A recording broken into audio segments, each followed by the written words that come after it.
नमस्कार, हरियाणा बुलेटिन में आप सभी का बहुत स्वागत है। आपके साथ में हूं दिव्या। रुक करते हैं इस वक्त की बड़ी खबर का। चंडीगढ़ से बड़ी खबर आ रही है। सुभाष बराला ने किया सीएम का आभार जताया। राज्यसभा में नवनिर्वाचित हुए हैं सांसद। पूरे बीजेपी संगठन को किया धन्यवाद। जनहित में काम करने का किया वादा। राज्यसभा सांसद हैं सुभाष बराला। ये खबर चंडीगढ़ से, जहां राज्यसभा सांसद सुभाष बराला, उन्होंने मुख्यमंत्री का आभार जताया। राज्यसभा में नवनिर्वाचित हुए हैं सांसद। पूरे बीजेपी संगठन को किया धन्यवाद। जनहित में काम करने का किया वादा। राज्यसभा सांसद है सुभाष बराला। चंडीगढ़ से बड़ी खबर, जहां सुभाष बराला ने सीएम का आभार जताया है। राज्यसभा में नवनिर्वाचित सांसद ने आभार जताया, बीजेपी संगठन का आभार जताया, जनहित में काम करने का वादा किया है। ये तस्वीरें देख सकते हैं, जहां पर अपनी सदस्यता ग्रहण करते हुए साथ ही स्वास्थ्य मंत्री भी आपको दिखाई दे रहे हैं। अनिल विज भी वहां पर मौजूद हैं। जनहित में काम करने का वादा जो है किया है।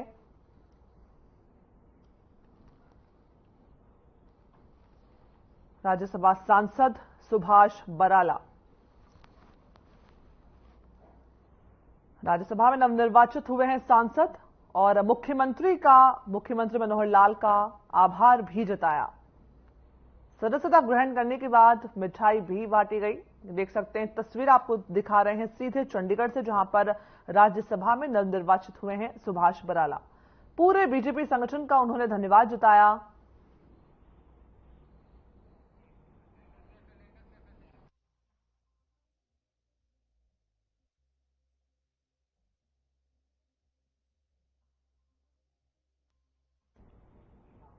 वहीं डिजिटल भारत के इस दौर में इंटरनेट के बिना जीवन भी मुश्किल है। यही हाल इन दिनों हरियाणा के 7 जिलों की जनता का है, क्योंकि किसान आंदोलन के चलते इंटरनेट सेवा बंद कर दी गई है, जिसका खामियाजा अंबाला के विद्यार्थियों को भुगतना पड़ रहा है।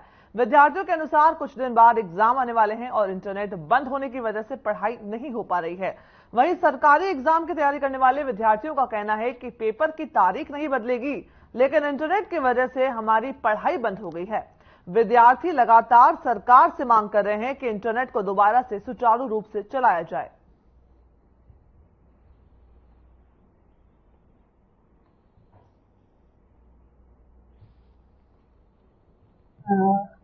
Hello, good afternoon ma'am. मेरा नाम रोहन है। मैं बीए का स्टूडेंट हूँ और मैं गवर्नमेंट पीजी कॉलेज में पढ़ता हूँ।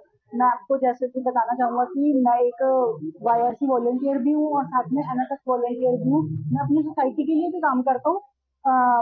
हम लोग एक एनजीओ चलाते हैं जिसका नाम है ड्रॉप्स ऑफ चेंज। हम लोग स्लम्स एरिया में जाके नीडी बच्चों के लिए उन तक एजुकेशन प्रोवाइड करवाते हैं। इंटरनेट बंद होने की वजह से हम लोगों को इस चीज के बहुत प्रॉब्लम फेस करनी पड़ रही है, क्योंकि हम लोगों के अक्सर फंक्शन इवेंट वगैरह डिफरेंट डिफरेंट एरियाज में होते रहते हैं और बच्चों के पास जाना पड़ता है स्टडी को लेकर उनसे बातचीत करने के लिए। Hello, my name is Shikha. I am a post graduation student from final year.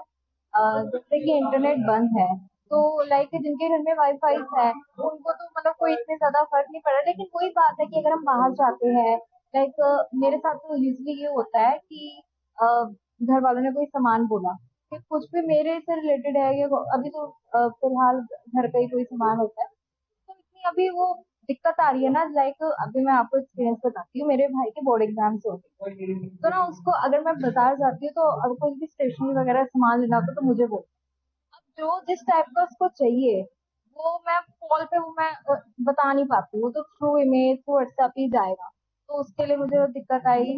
और तो आज की डेट में इंटरनेट जो है one of the biggest thing है, one of the biggest platform है स्टडीज के लिए।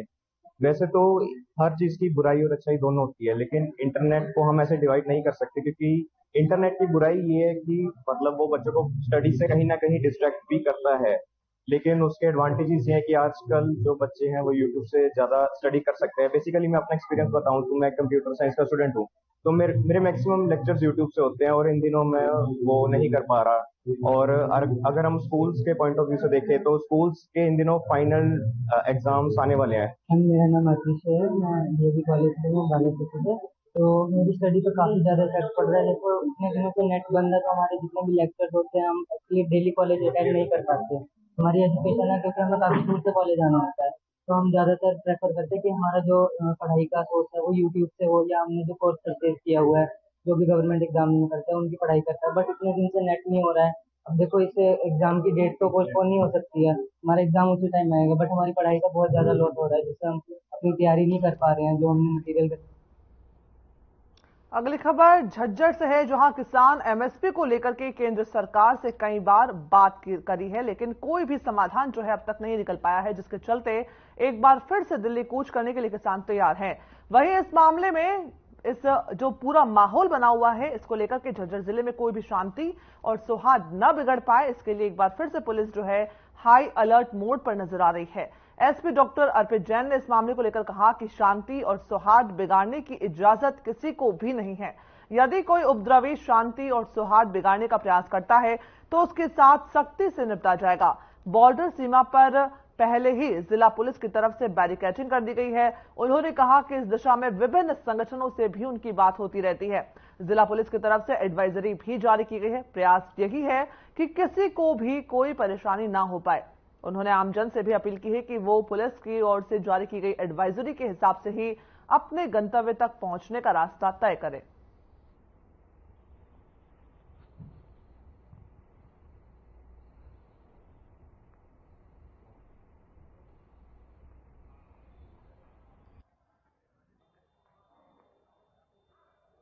खबरों में आगे बढ़ते हैं, जहां किसान आंदोलन में शंभू बॉर्डर पर तैनात एक और पुलिसकर्मी एएसआई कौशल कुमार का मंगलवार को निधन हो गया। ड्यूटी के दौरान अचानक एएसआई कौशल कुमार की तबीयत खराब हो गई, जिसके बाद उन्हें तुरंत अंबाला के सिविल अस्पताल में ले जाया गया, जहां पर डॉक्टरों ने उन्हें मृत घोषित कर दिया। पुलिस महानिदेशक शत्रुजीत कपूर ने उनकी मृत्यु पर शोक जताया और ईश्वर से उनकी आत्मा की शांति की प्रार्थना की है। आपको बता दें कि एएसआई कौशल कुमार 56 साल के थे। वे जिला यमुनानगर में गांव कांजीवास के रहने वाले थे और साथ ही अंबाला में अकाउंट ब्रांच के पद पर कार्यरत थे।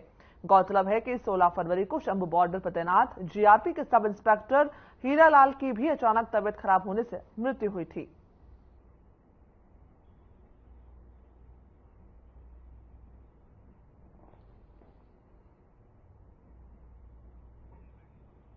ये खबर आपको बता रहे हैं अंबाला से, जहां पर किसान आंदोलन में एएसआई की ड्यूटी लगी थी। ड्यूटी के दौरान अचानक से उनकी तबीयत खराब हो गई और उनकी मृत्यु हो गई। पुलिसकर्मी की मौत का किसान आंदोलन के दौरान ये दूसरा मामला सामने आया है। बता दें कि शंभू बॉर्डर पर तैनात थे पुलिसकर्मी एएसआई, उनकी तस्वीर आप देख सकते हैं टीवी स्क्रीन पर। 56 साल के थे। साथ ही शंभू बॉर्डर पर किसान आंदोलन के दौरान उनकी ड्यूटी लगाई गई थी, अपनी ड्यूटी वे कर रहे थे। अचानक से उनकी तबीयत खराब हुई और उन्हें अस्पताल ले जाया गया, जहां पर डॉक्टरों ने उन्हें मृत घोषित कर दिया।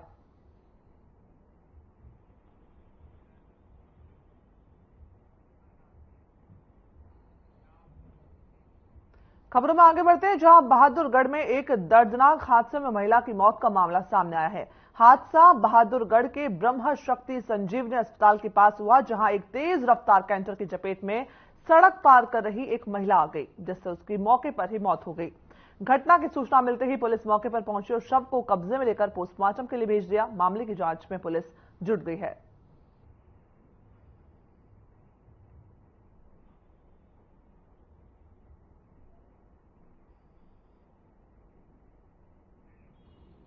ये खबर आपको बता रहे हैं बहादुरगढ़ से, जहां पर कैंटर ने एक महिला को कुचल दिया, जिससे उसकी मौके पर ही मौत हो गई है।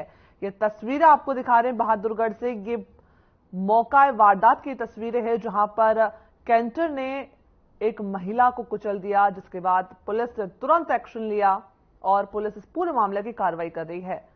इस हादसे से यातायात भी कुछ देर के लिए जाम हुआ, उसे पुलिस ने तुरंत खुलवाने का प्रयास किया। साथ ही देख सकते हैं तस्वीर आपको दिखा रहे हैं मौका वारदात की, जहां पर कैंटर की टक्कर से एक महिला की मौत हो गई है। पुलिस की गाड़ियां आप देख सकते हैं। इस पूरे हादसे के बाद पुलिस जो है एक्शन में नजर आई।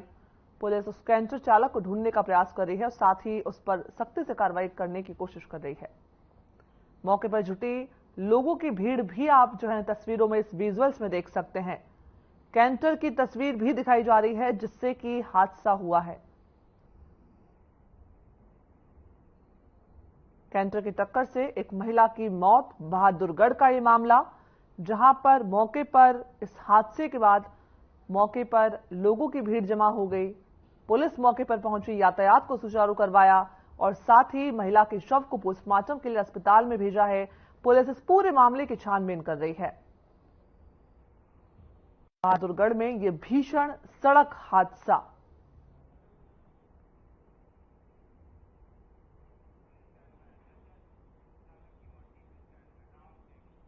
खबरों में आगे बढ़ते हैं, जहां झज्जर के गांव जहाजगढ़ में उस वक्त हड़कंप मच गया जब एक ट्रैक्टर का संतुलन बिगड़ने से वो पलट गया, जिसकी चपेट में आने से ट्रैक्टर चालक की मौत हो गई। मृतक की पहचान बाबूलाल के तौर पर हुई है। हादसे के बाद पुलिस मौके पर पहुंची, शव को कब्जे में लेकर पोस्टमार्टम के लिए भेज दिया। आगे की कार्रवाई पुलिस कर रही है।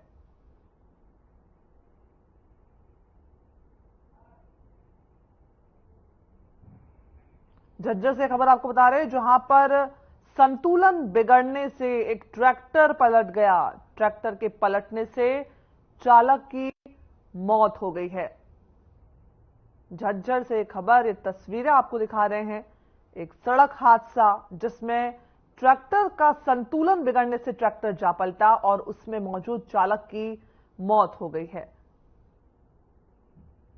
तस्वीरों में आप देख सकते हैं कि पुलिस जो है पोस्टमार्टम के लिए शव को लेकर के पहुंची। शव का पोस्टमार्टम करवाया जा रहा है और इस पूरे मामले की जांच जो है पुलिस कर रही है। ये सड़क हादसा झज्जर में, जहां पर संतुलन बिगड़ने से ट्रैक्टर पलट गया और चालक की मौत हो गई है। इस हादसे में चालक की मौत, पुलिस ने शव को कब्जे में लेकर के जिला अस्पताल में पोस्टमार्टम के लिए भेजा और साथ ही इस पूरे मामले की पुलिस जो है कार्रवाई कर रही है। देख सकते हैं पुलिस आपको दिखाई दे रही तस्वीरों में, जहां पंचनामा भर करके पुलिस ने आगे कार्रवाई की। बाबूलाल जो कि वही इसकी अचानक हमारा पशु आ गया, जिससे वही एक पेड़ था उसमें जाके टकरा गया, जिससे वो ट्रैक्टर पलट गया, जिससे उसके दबने का कारण हुई। अच्छा हुई, हॉस्पिटल में ले आए, यहाँ पर डॉक्टर साहब ने मृत घोषित कर दिया। किसके बयान पर कार्रवाई की? इसके लड़के मनोज को पोस्टमार्टम करा दिया? पोस्टमार्टम अभी करवा रहे हैं। कहाँ से कहाँ जा रहा था? ये MP माजरा से कारिया गुजर है। अच्छा, जिला अपने गाँव में? हाँ जी, अपने गाँव।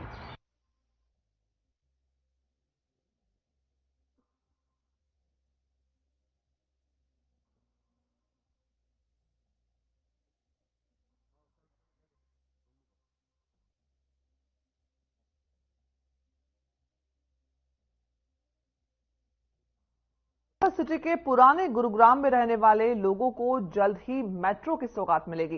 देश के प्रधानमंत्री नरेंद्र मोदी ने पुराने गुरुग्राम में मेट्रो के विस्तार की आधारशिला रख दी है। 27 किलोमीटर के इस ट्रैक का कार्य जल्द शुरू कर दिया जाएगा। गुरुग्राम के DC निशांत यादव की माने तो मिलेनियम सिटी से सुभाष चौक, हीरो होंडा, बसई, सेक्टर 4-5, रेजांगला चौक, साइबर हब तक बनने वाले इस ट्रैक से पुराने गुरुग्राम के लोगों को बेहतर परिवहन सुविधाएं अब मिल पाएंगी।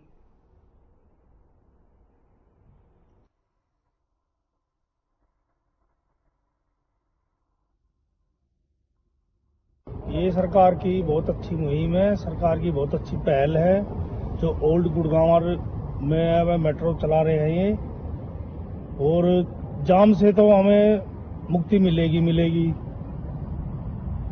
और ट्रैफिक भी बहुत कम होगा। यही है, इधर परेशानी है, बस नहीं है इधर। ऑटो से मतलब सरकार को बस लगानी पड़ेगी इधर, बस ऑटो वगैरह, तभी इधर से आया जाएगा। अच्छा है, फायदा है इसमें आम आदमी का, जो जिसको दूर या जल्दी नौकरी जाना है, जल्दी आना है, उसके लिए तो फायदेमंद है ही। लोगों को फायदा तो है इसमें, मेट्रो आने से बहुत फायदा है। लोगों के पास टाइम भी बचेगा। जहाँ पे ज्यादातर ये पहले आनी थी, ये 9 साल पहले आने था, जो 9 साल का जो कार्यकाल था इनका, उसमें तो ये कुछ कर नहीं पाए। अब इलेक्शन का दौर है तो इन्होंने मेट्रो, एम्स, इनका बजट पास किया इन्होंने। अब जैसे किसी को पलवल जाना है तो कैसे जाए मेट्रो से, किसी को फरीदाबाद जाना हो, किसी को सोना, उनको बस स्टैंड की जरूरत है। तो हम चाहते थे मोदी जी से कि मेट्रो के साथ साथ अगर बस स्टैंड का भी अगर बस स्टैंड भी वो बना जाते या उसका बजट पास कर जाते तो बहुत अच्छा होता गुड़गांव वासियों के लिए। मेट्रो तो अच्छा कदम है, गुड़गांव वासियों के लिए बहुत ही अच्छा है ये जो फैसला लिया है मोदी सरकार ने। ये मेट्रो जो एक अच्छा प्रोजेक्ट है जो कि गवर्नमेंट के द्वारा लाया गया है, इससे काफी लोगों को आने जाने में सहूलियत रहेगी और ट्रैफिक काफी कंट्रोल होगा, जिससे जाम से मुक्ति मिलेगी और जल्द से जल्द अपने स्थान पर जल्दी पहुंच पाएंगे। देखिए, एक तो रास्ता जो है वो काफी शॉर्ट हो जाएगा उससे, दूसरा ट्रैफिक कंट्रोल और प्रदूषण भी कंट्रोल होगा क्योंकि गाड़ियां कम चलेंगी। कई आदमी ऐसे हैं जिन्हें अपनी ड्यूटी जाना है, उनके लिए मेट्रो काफी सुटेबल रहेगी। तो लॉन्ग टर्म इस्तेमाल ना करके अपने शॉर्ट टर्म से अच्छे से रास्ते यूज करके वो मेट्रो के द्वारा जा सकेंगे। देखिए, वो भी एक अच्छा प्रावधान है, पहले से भी काफी गाड़ियां चल रही हैं। देखिए, ये लगभग 5,500 करोड़ का प्रोजेक्ट है जो माननीय प्रधानमंत्री जी ने, जिसकी फाउंडेशन स्टोन कल रेवाड़ी से रखी है और कोशिश रहेगी कि जल्दी ही साइट पे प्रोजेक्ट जो है वो शुरू हो जाएगा। सारे गुरुग्राम के लिए ये बड़ी बात है क्योंकि इसमें जो हमारा ओल्ड सिटी है और इवन जो द्वारका एक्सप्रेसवे के साइड के एरियाज हैं वो भी मेट्रो से कनेक्ट हो।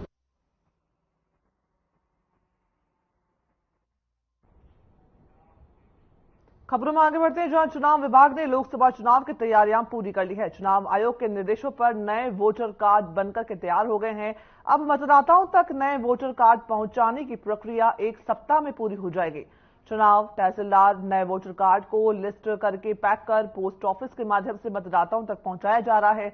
बता दें कि चुनाव अधिकारी नए वोटर कार्ड अधिकतर 18 वर्ष से अधिक युवाओं के बनाए गए हैं, जिसमें कुछ नाम परिवर्तन किए गए हैं, जन्मतिथि परिवर्तन भी हुआ है। वोटर कार्ड में ये सभी जो परिवर्तन है वो दर्ज किए गए हैं। चुनाव अधिकारी नए वोटर कार्ड पाकर के चुनाव आयोग की प्रक्रिया से खुश नजर आए। बता दें कि भिवानी जिला के गांव घंघाला निवासी रामनिवास शर्मा ने बताया कि उन्हें उनके नाम परिवर्तन का नया वोटर कार्ड मिला है। नया वोटर कार्ड बनवाने में किसी भी प्रकार की कोई परेशानी उन्हें नहीं हुई।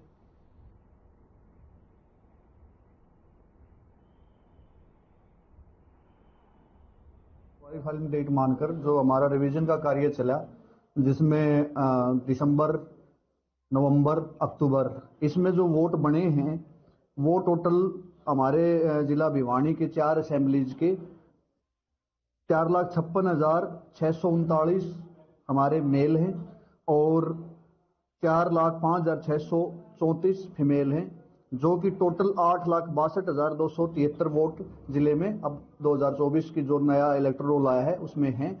और अब जो नए वोट हमारे रिवीजन के दौरान बने हैं उनको इलेक्शन कमीशन ऑफ इंडिया की गाइडलाइन के अनुसार हम बाय पोस्ट वोटर के घर भेज रहे हैं, जिसका कार्य हमारे चुनाव कार्यालय के अंदर चला हुआ है।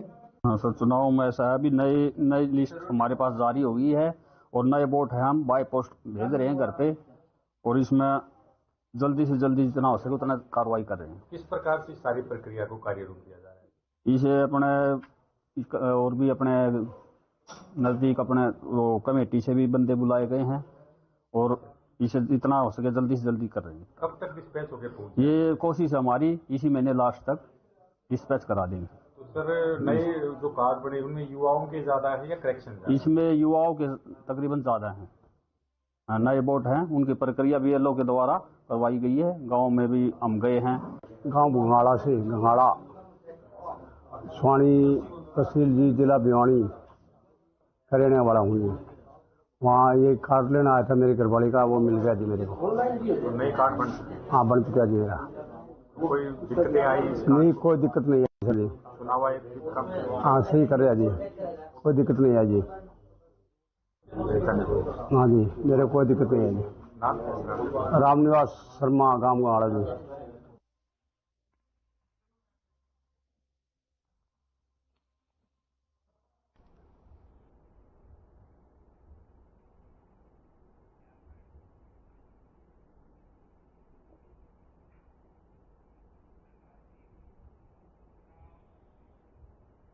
और वहीं किसान नेता सरवन सिंह पंढेर ने प्रेस कॉन्फ्रेंस कर बताया कि किसानों ने केंद्र का प्रपोजल ठुकरा दिया है। साथ ही किसानों की 3 बड़ी मांगे हैं: एमएसपी की गारंटी, स्वामीनाथन की रिपोर्ट, C250 फॉर्मूला लागू किया जाए। और साथ ही किसानों का कर्ज जो है वो माफ किया जाए। सभी राजनीतिक पार्टी अपना स्टैंड क्लियर करें और केंद्र एक नया अध्यादेश लेकर के आए और सभी राजनीतिक पार्टियों उसको वोट देकर के उसे कानून बनाए।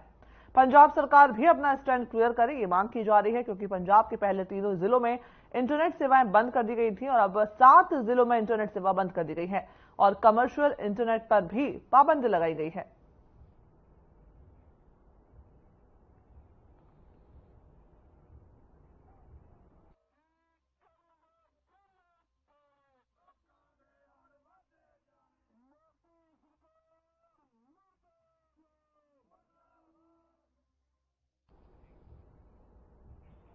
खबरों में आगे बढ़ते हैं, जहां बहादुरगढ़ के डाभोदा खुर्द गांव में सरकारी स्कूल को चोरों ने अपना निशाना बनाया। अज्ञात चोरों ने स्कूल के ताले तोड़े, चोरी की वारदात को आसानी से अंजाम दिया और मौके से फरार हो गए।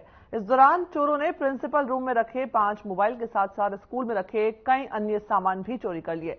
घटना की सूचना मिलते ही ग्रामीण मौके पर पहुंचे और पुलिस की घटना को जब सूचना मिली तो इस वारदात पे कार्रवाई करने के लिए पुलिस मौके पर पहुंची और इस पूरी वारदात से ग्रामीणों में भारी रोष है। ग्रामीणों का कहना है कि अगर जल्द ही पुलिस ने चोरों को गिरफ्तार नहीं किया तो स्कूल में चौकीदार की नियुक्ति नहीं हुई तो वो स्कूल पर ताला लगा देंगे।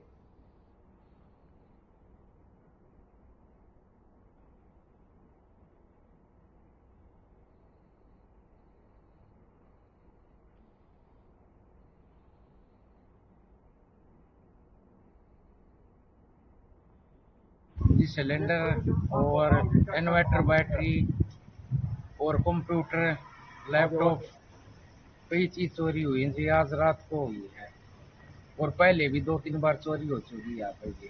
कोई समाधान नहीं हुआ आज तक। चौकीदार है स्कूल में? नहीं, चौकीदार है। 2-3 बार जी डीसी से लिख के दे दी, लिखित में दे दी, नहीं चौकीदार और 3 टीचर है यहाँ परमानेंट। 104 बच्चे हैं, नहीं आई यहाँ कोई टीचर है जी। प्रशासन से कई बार गुहार लगा चुके हैं जिसमें टीचर और नहीं चपड़ासी और नहीं चौकीदार। तो प्रशासन से अब क्या मांग करेंगे? अब यही मांग है, या तो हमारा समाधान कर दो, नहीं तो हम ताला लगा गए। हम सुबह आज आए तो हमें ताले टूटे मिले हैं, ऑफिस के ताले, अलमारियों के ताले, हमारी जो मिड डे मील का जो यहाँ रसोई है उसके ताले। तो मोटे तौर पर जो हमें अभी तक पता चला है 3 सिलेंडर हमारे गायब हैं, 3 बैटरियां इन्वर्टर की वो गायब हैं, 5 हमारी टैब नहीं मिल रही हैं, 5 टैब गायब हैं बच्चों के लिए जो होती हैं। स्पोर्ट्स के सामान में 2 गोले थे, 4 गोले थे, उसमें 2 ही बचे हुए हमारे पास अभी मिले हैं। तो इस तरह से बहुत सारे साइंस का भी कुछ सामान उसमें से मिसप्लेस दिखाई दे रहा है। तो इस तरह से चीज़ें बहुत सारी गई हैं। पहले भी चोरी हुई क्या? पहले एक बार जून के महीने में एक ताला जरूर टूटा था, लेकिन सामान कुछ उस वक्त गया नहीं था। तो सुरक्षा के लिए स्कूल में कोई चौकीदार वगैरह नहीं? चौकीदार कोई नहीं। आपने डिमांड नहीं करी थी? बहुत बार डिमांड कर रखी है, चौकीदार नहीं है। 6 से 8 को पढ़ाने वाले अध्यापक भी हमारे पास नहीं है, निवेदन कर रहे हैं लेकिन